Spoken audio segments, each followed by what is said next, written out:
45 cinema ಇವತ್ತು ರಾಜ್ಯಾದ್ಯಂತ release ಆಗಿರುವಂತದ್ದು ಮತ್ತೆ ಎಲ್ಲೆಡೆ ಭರ್ಜರಿ ರೆಸ್ಪಾನ್ಸ್ ಅನ್ನ ಗಳಿಸ್ಕೊಂಡಿರುವಂತದ್ದು. ಈ ಬಗ್ಗೆ ಮಾತನಾಡೋದಕ್ಕೆ ನಮ್ಮ ಜೊತೆ 45 ಸಿನಿಮಾದಂತ ಒಳ್ಳೆ ಸೂಪರ್ ಡೂಪರ್ ಹಿಟ್ ಸಿನಿಮಾ ಕೊಟ್ಟಂತಹ ಪ್ರೊಡ್ಯೂಸರ್ ರಮೇಶ್ ರೆಡ್ಡಿ ಅವರು ನಮ್ಮ ಜೊತೆ ಇದ್ದಾರೆ. ಅವ್ರನ್ನ ಮಾತನಾಡ್ಸೋಣ.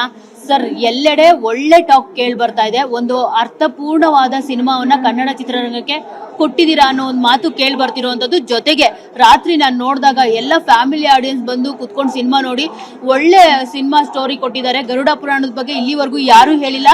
ಆ ತರದೊಂದು ಸಿನಿಮಾ ಕೊಟ್ಟಿದ್ದಾರೆ ರಮೇಶ್ ರೆಡ್ಡಿ ಅವರು, ಪ್ರೊಡ್ಯೂಸರ್ ಆಗಿರ್ಬೋದು, ಇಡೀ ಚಿತ್ರತಂಡ ಆಗಿರ್ಬೋದು ಅನ್ನೋ ಒಂದು ಅನಿಸಿಕೆಯನ್ನ ಅವ್ರು ವ್ಯಕ್ತಪಡಿಸಿದ್ರು. ಸೊ ಏನ್ ಹೇಳ್ತೀರಿ ಈ ಒಂದು ಪ್ರತಿಕ್ರಿಯೆ ಬಗ್ಗೆ? ಇಲ್ಲ, ಇದೊಂದು ಗರುಡ ಪುರಾಣ ಅಂತ ಹೇಳಿದ್ರೆ ಎಲ್ಲರೂ ಮರ್ತೋಗ್ತಾ ಇದ್ರು. ಇವಾಗ ಗರುಡ ಪುರಾಣದಲ್ಲಿ ಯಾವ ರೀತಿ ನಾವು ಬದುಕಬೇಕು, ಯಾವ ರೀತಿ ಒಳ್ಳೇದು ಯಾವುದು, ಕೆಟ್ಟದ್ದು ಯಾವುದು, ಕರ್ಮ ಯಾವುದು, ಒಳ್ಳೆ ಕರ್ಮ ಯಾವುದು, ಕೆಟ್ಟ ಕರ್ಮ ಯಾವುದು, ಅದನ್ನು ತೋರಿಸಿದೀವಿ ಇವಾಗ. ಯಾಕಂದ್ರೆ ಇದು ಒಂಥರ ಲೇಟೆಸ್ಟ್ ಆಗಿ ತೋರಿಸಿದೀವಿ. ಇವಾಗ ನಾವು ಪೌರಾಣಿಕವಾಗಿ ತೋರಿಸಿದ್ರೆ ಯಾರು ಅದನ್ನ ಸಬ್ಜೆಕ್ಟ್ ತಿಳ್ಕೊಳ್ಳಲ್ಲ ಅಂತ ಹೇಳ್ಬಿಟ್ಟು ಈ ಜನರೇಷನ್ ಏನ್ ಬೇಕೋ ಆ ರೀತಿ ನಾವು ತೋರಿಸಿದೀವಿ. ಇದು ಎಲ್ಲರೂ ಮುಟ್ಟಬೇಕು. ಯಾಕಂದ್ರೆ ಎಲ್ಲರಿಗೂ ಇವಾಗ ಹುಡುಗರಿಂದ ಹಿಡಿದು ದೊಡ್ಡವರಿಂದ ಹಿಡಿದು ಇದು ನೋಡಿದ್ರೆ ಮನೆಗೆ ಮುಟ್ಟಿದ್ರೆ ಏನಾಗುತ್ತೆ ಅಂದ್ರೆ ಒಳ್ಳೇದು ಯಾವುದು, ಕೆಟ್ಟದ್ದು ಯಾವುದು ತಿಳ್ಕೊತಾರೆ ಅಂತ ಒಂದು ಭಾವನೆ. ಜೊತೆಗೆ ಡೈರೆಕ್ಷನ್ ವರ್ಕ್ ನ ಮೆಚ್ಚಲೇಬೇಕು. ಯಾಕಂದ್ರೆ ಫಸ್ಟ್ ಟೈಮ್ ಅರ್ಜುನ್ ಜನ್ಯ ಅವರು ಡೈರೆಕ್ಷನ್ ಮಾಡಿರೋದು. 3 ಜನರನ್ನ ಹೀರೋಗಳನ್ನ ಹಾಕೊಂಡು ಸಿನಿಮಾ ಮಾಡೋದು ಅಷ್ಟು ಈಸಿ ಅಲ್ವೇ ಅಲ್ಲ. ಇಲ್ಲಿ ಯಾರನ್ನು ಕೆಳಗಡೆ ಮೇಲ್ಗಡೆ ಯಾವುದು ಮಾಡಿಲ್ಲ. ಎಷ್ಟು ಬ್ಯಾಲೆನ್ಸ್ಡ್ ಆಗಿ ಸಿನಿಮಾ ಮಾಡಿದ್ದಾರೆ ಅಂತಂದ್ರೆ ಯಾವ ಫ್ಯಾನ್ಸ್ಗೂ ಹರ್ಟೇ ಆಗಲ್ಲ.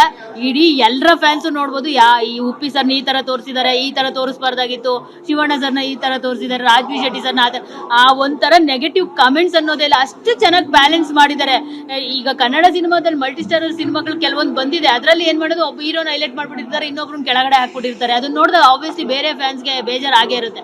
ಸೊ ಆದ್ರೆ ಈ ಸಿನಿಮಾದಲ್ಲಿ ಹಾಗಲ್ಲ. 45 ಎಲ್ಲರೂ ಈಕ್ವಲ್.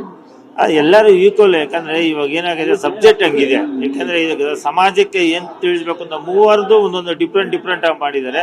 ಅದ್ರಲ್ಲಿ ಅವ್ರದ್ದು ಇದು ಇದೇನೇನಿಲ್ಲ, ಎಲ್ಲರೂ ಬ್ಯಾಲೆನ್ಸ್ ಆಗಿ ಎಲ್ಲ ಮಾಡಿದ್ದಾರೆ. ಯಾಕಂದ್ರೆ ಒಂದು ಸಮಾಜಕ್ಕೆ ಒಂದು ಒಳ್ಳೆ ಸಂದೇಶ ಕೊಡಬೇಕಾದ್ರೆ ಎಲ್ಲ ಬ್ಯಾಲೆನ್ಸ್ ಮಾಡ್ಲೇಬೇಕಲ್ಲ.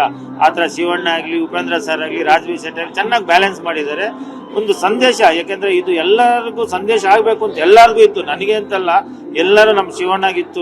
ಒಂದು ಸಮಾಜಕ್ಕೆ ಒಂದು ಸಂದೇಶ ಕೊಡಬೇಕು ಅಂತ ಉಪ್ಪಿ ಸಾರ್ಗಿತ್ತು, ರಾಜ್ವಿ ಸಾರ್ಗಿತ್ತು, ಆಕ್ಚುಲಿ ನಮ್ಮ ಡೈರೆಕ್ಟರ್ ಸಾರ್ಗಿತ್ತು. ಫಸ್ಟ್ ಅವ್ರು ಕತೆ ಮಾಡಿದಾಗ ಅಣ್ಣ ಇದೊಂದು ಸಮಾಜಕ್ಕೆ ಅಂತ ನನಗೆ ಹೇಳಿದಾಗೂ ನನ್ನನ್ನು ಈ ಗರುಡ ಪುರಾಣ ಈ ಸಮಾಜಕ್ಕೆ ಏನು ಇದ್ಬೇಕು ಅಂತ ಅದಕ್ಕೆ ನಾನು ಓಕೆ ಮಾಡಿದ್ದು.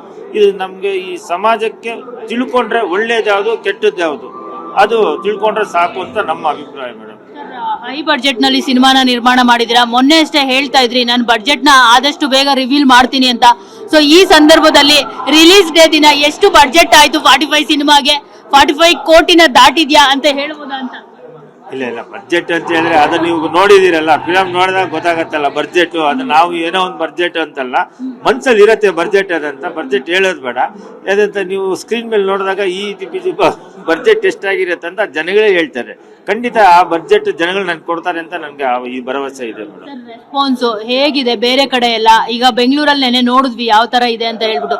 ಬೇರೆ ಕಡೆ ಎಲ್ಲ ಯಾವ ತರ ಕೇಳಿ ಬರ್ತಾ ಇದೆ? ಏನ್ ರೆಸ್ಪಾನ್ಸ್ ಸಿಗ್ತಿದೆ ನಿಮಗೆ? ಕಲೆಕ್ಷನ್ ಹೇಗಾಗ್ಬೋದು ಅಂತ ನಿಮ್ಮ?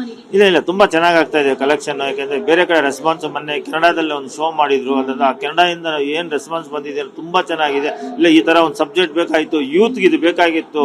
ಇವಾಗ ಈ ಯೂತ್ ಎಲ್ಲ ಇವಾಗ ಅಂದ್ರೆ ಒಂದು ಗಾಡಿಯಲ್ಲಿ ಹೋದ್ರೆ ಹೆಲ್ಮೆಟ್ ಹಾಕೊಳ್ಳಲ್ಲ, ಒಂಥರ ಹೋಗ್ತಾ ಇದ್ದಾರೆ. ಇವಾಗ ನಿಮ್ಗೆ ಈ ತರ ಒಳ್ಳೆ ಸಬ್ಜೆಕ್ಟ್ ಕೊಟ್ಟಿದ್ದಾರೆ. ಅಲ್ಲಿ ಅಷ್ಟೇ ಮೈಸೂರಿಂದ ಫೋನ್ ಮಾಡಿದ್ರು, ಶಿವಮೊಗ್ಗದಿಂದ ಫೋನ್ ಮಾಡಿದ್ರು, ಹುಬ್ಳಿಯಿಂದ ಮಾಡಿದ್ರು, ದಾವಣಗೆರೆಯಿಂದ ಮಾಡಿದ್ರು. ಒಳ್ಳೆ ಸಬ್ಜೆಕ್ಟ್ ಕೊಟ್ಟಿದ್ದಾರೆ ಸರ್, ಒಳ್ಳೆ ಕಂಟೆಂಟ್. ನಿಮ್ಗೆ ಯಾವ ತರ ಈ ಐಡಿಯಾ ಬಂತು ಅಂತ? ಅಯ್ಯಪ್ಪ, ನನಗೆಲ್ಲ ಐಡಿಯಾ ಬಂದಿರೋದು ಅರ್ಜುನ್ ಜನ್ಯಗೆ ಒಳ್ಳೆ ಐಡಿಯಾ ಬಂದಿದೆ. ಇದು ಒಂದು ಸಮಾಜಕ್ಕೆ ಒಂದು ಒಳ್ಳೆ ಸಂದೇಶ ಬೇಕು ಅಂತ ನಾವೆಲ್ಲರೂ ಸೇರ್ ಮಾಡಿದೀವಿ ಅಂತ ಹೇಳಿದೀವಿ. ಲಾಸ್ಟ್ ಅಲ್ಲಿ ಒಂದು ಮೆಸೇಜ್ ಕೊಡ್ತೀರಾ ಗರುಡ ಪುರಾಣದ ಬಗ್ಗೆ? ಯಾಕೆ ಹೇಳಿರೋದು ಅಂತಂದ್ರೆ ಸಿನಿಮಾದಲ್ಲಾದ್ರೂ ಹೇಳಿದ್ರೆ ನೀವು ನೋಡ್ತೀರಾ, ಯಾಕಂದ್ರೆ ನೀವು ಓದಲ್ಲ, ನಮ್ಮ ಹಿಂದೂಗಳು ಓದಲ್ಲ. ಗರುಡ ಪುರಾಣ ಆಗಿರ್ಬೋದು, ಮಹಾಭಾರತ ಆಗಿರ್ಬೋದು, ರಾಮಾಯಣ ಆಗಿರ್ಬೋದು. ಯಾಕಂದ್ರೆ ನಾನು ಯಾರೋ ಹುಡುಗಿ ಮಾತಾಡಿರೋದನ್ನ ನೋಡ್ತಾ ಇದ್ದೆ. ಸೊ ಅವ್ರು ಹೇಳಿದ್ರು ಅಂದ್ರೆ ಇಸ್ಲಾಂನವರು ಅವರು ತಮ್ಮ ಕುರಾನ್ ನ ಓದ್ತಾರೆ, ಜೊತೆಗೆ ಕ್ರಿಶ್ಚಿಯನ್ಸ್ ಬೈಬಲ್ ನ ಓದ್ತಾರೆ. ಆದ್ರೆ ಹಿಂದೂಗಳು ಮಾತ್ರ ಯಾಕೆ ಓದಲ್ಲ ಪ್ರತಿದಿನ ಅಂತ ಹೇಳ್ಬಿಟ್ಟು. ಸೊ ಹಿಂದೂಗಳು ಜಾಗೃತಿಗೊಳಿಸ್ಬೇಕು ಅಂತಂದ್ರೆ ಈ ತರದ ಸಿನಿಮಾಗಳು, ರಾಮಾಯಣ, ಮಹಾಭಾರತ, ಗರುಡ ಪುರಾಣ ಸಿನಿಮಾ ಮೂಲಕ ಹೇಳಿದ್ರೇನೆ ಅವ್ರು ಬಂದು ನೋಡೋದು, ಅದ್ರ ಬಗ್ಗೆ ತಿಳ್ಕೊಳ್ಳೋದು ಅಂತ. ಹೌದೌದು, ಅದಕ್ಕೆ ಅಂತ ಅವ್ರು ಹೆಂಗೂ ಅವ್ರು ಬುಕ್ ತಗೊಳ್ಳಲ್ಲ, ಓದಲ್ಲ ಅಂತ ಹೇಳ್ಬಿಟ್ಟು ಇನ್ನೊಂದು ಫಸ್ಟ್ ನಮ್ ಪಿಕ್ಚರ್ ನೋಡ್ಬೇಕು, ಅದ್ರಲ್ಲಿ ಇದನ್ನ ಯಾವ ತರ ಓದ್ಬೇಕು. ನಮ್ದು ಇನ್ನು ಉಳಿದೆಲ್ಲ ನಮ್ದು ಈ ಒಂದು ಅಧ್ಯಾಯ, ಇದು ನಮ್ಮ ಪುರಾಣದಲ್ಲಿ ಒಂದು ಅಧ್ಯಾಯ ಯಾರು ಮರ್ತೋಗ್ಬಿಟ್ಟಿದ್ದಾರೆ. ಅದನ್ನ ಜೀವನಕ್ಕೆ ಹೇಗೆ ಅಳವಡಿಸ್ಕೋಬೇಕು ಅಂತ ಹೇಳ್ಬಿಟ್ಟು ಆ ಸಾರಾಂಶನ ನಾವು ಒಂಥರ ಲೇಟೆಸ್ಟ್ ಆಗಿ ತೋರಿಸಿದೀವಿ. ಖಂಡಿತ ಇನ್ನು ಮೇಲೆ ಎಲ್ಲರೂ ಅದನ್ನ ಫಾಲೋ ಮಾಡ್ತಾರೆ ಅಂತ ನನ್ನ ಅನಿಸಿಕೆ. ಅಟ್ಲೀಸ್ಟ್ ಒಂದು 10% ಆದ್ರೂ ನಮ್ಮ ಪಿಕ್ಚರ್ ನೋಡ್ಬಿಟ್ಟು ಚೇಂಜ್ ಆಗ್ಬೇಕು ಅಂತ ಅಷ್ಟೇ ಮೇಡಮ್. ನಿಮ್ಮ ಎಂಟ್ರಿ ಸಖತ್ತಾಗಿದೆ ಸರ್. ಇಲ್ಲ ಇಲ್ಲ ಇಲ್ಲ, ಡೈರೆಕ್ಟರ್ ಹೇಳಿದ್ರು ಅಣ್ಣ ಒಂದು ಸೀನ್ ಇದೆ ಅಂತ. ಅದು ನಾನು ಗೊತ್ತಲ್ವಾ ಶಿವಣ್ಣನ ಫ್ಯಾನ್ಸ್ ಅಂತ, ಅಯ್ಯೋ ಅಂತ ಶಿವಣ್ಣಗೆ ಒಂದು ಈಗುದು ಬೆರೆಯುತ್ತೆ ಅಂತ. ಆಯ್ತು ಸರ್ ಮಾಡ್ತೀನಿ ಅಂತ ಹೇಳ್ಬಿಟ್ಟು ಅದನ್ನ ಚೆನ್ನಾಗಿದೆ. ಅದು ಪ್ರೊಡ್ಯೂಸರ್ ಪ್ರಾಫಿಟ್ ಅಲ್ಲಿ ಇದಾರ ಆಲ್ರೆಡಿ?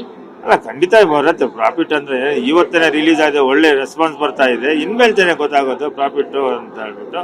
ಖಂಡಿತ ಖುಷಿ ಇದೆ, ಏನ್ ತೊಂದರೆ ಇಲ್ಲ. Thank you ma'am, thank you. ನೋಡಿದ್ರಲ್ಲ, ಇದಿಷ್ಟು ರಮೇಶ್ ರೆಡ್ಡಿ ಅವರ ಮಾತು. ಕ್ಯಾಮ್ರಾ ಪರ್ಸನ್ ಸಂದೇಶ್ ಜೊತೆ ಮಂಗಳ ರಾಜಗೋಪಾಲ್, TV9 ಬೆಂಗಳೂರು.